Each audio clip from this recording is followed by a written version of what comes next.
Date today, Wednesday. Yun, nag-asinta na sila sa ito yung laundry.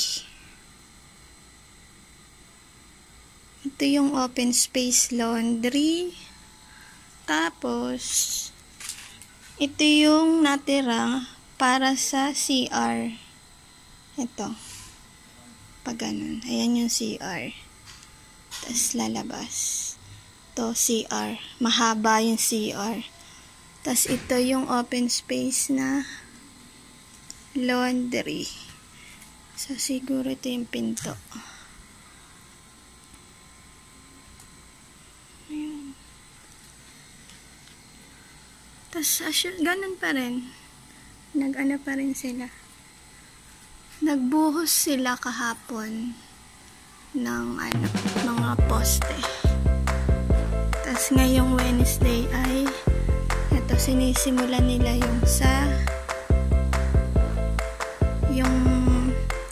pinaka-asintada.